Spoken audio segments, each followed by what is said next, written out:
So hey, Mr. Marcelli, this is my final critique of the year, I think. The movies go progressively better, actually, and they were all really good, but I'm going to try to do this critique in one shot, since we've been improving a bit. So first of all, The Matrix I thought was a very good movie. It really made me think, and I like thinking. So, I'm going to talk about what a science fiction movie is. So science fiction, it deals with imaginary, but less plausible events, something that might not usually happen in real life. And that's what really happened in The Matrix. It's kind of, it could be that we live in a Matrix, but the chances are we don't. So, there was all these crazy innovations in the movie, and stuff that really made us double think about what we were doing. And usually it has a time setting in the future, spatial setting, characters include aliens, mutants, androids, technology that's futuristic, scientific principles, new and different political social systems, paranormal abilities, or other universes or dimensions that travel between them. And there's been thousands of these movies, and they started a really long time ago. They started back in the 1620s with a guy named H.G. Wells, and he started writing them, the books, and then after a while, in the 1960s, there was a lot of movies about aliens and things like that, and so it changed a lot. So, some people say we live in the Matrix. What does that mean? Well, it started off as a theory by a guy named Walter who claims we're all controlled by aliens or some other intelligent life. All of our actions, as to when we brush our teeth or what we wear in the morning, have already been programmed. It's like we have a scripted life.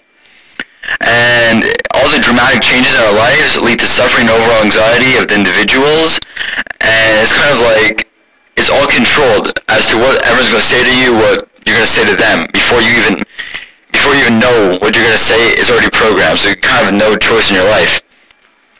So sometimes the Matrix aren't perfect in this guy's theory, like deja vu.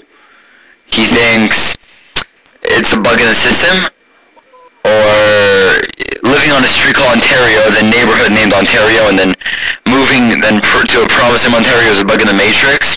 And UFO sightings are also a bug that we got lucky and we saw the Matrix itself.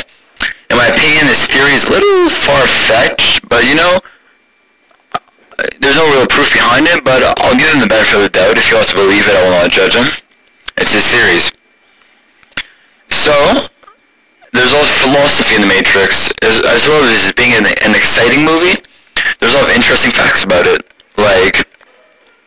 For example, it says in the movie, it's a quote, "Everything I have accepted up to now as being absolutely true and assured I have learned from more thought senses, but I have sometimes found that the senses played me false. It is prudent never to trust entirely those who have once deceived us. Thus, what I thought I had seen with my eyes, I actually gasped solely with the faculty of judgment which is in my mind." That's a long quote, kind of confusing too.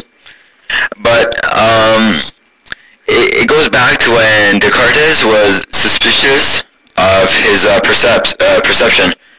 He didn't really trust what he was seeing.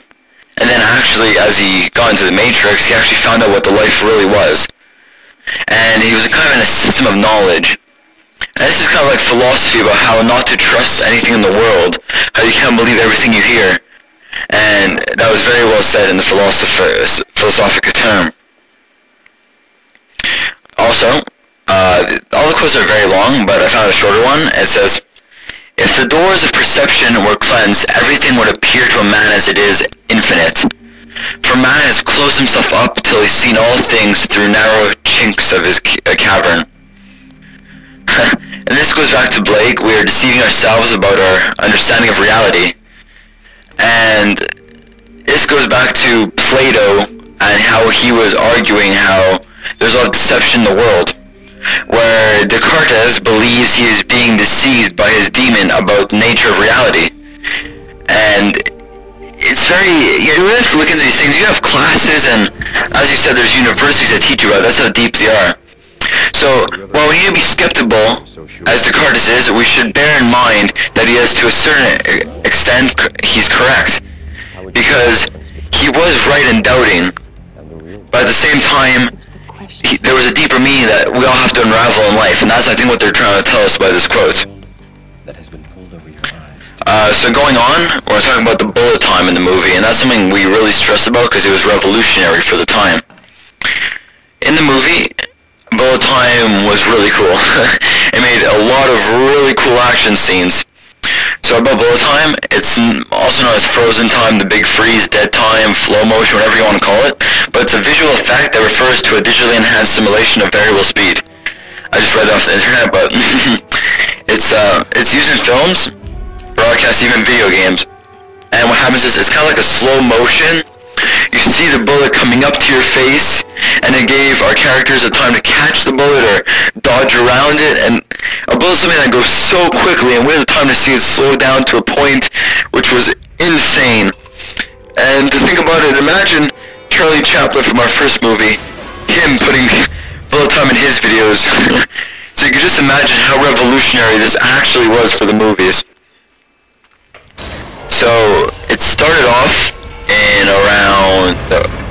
the late 1990s, and bullet time itself, the slow motion, was a long time ago.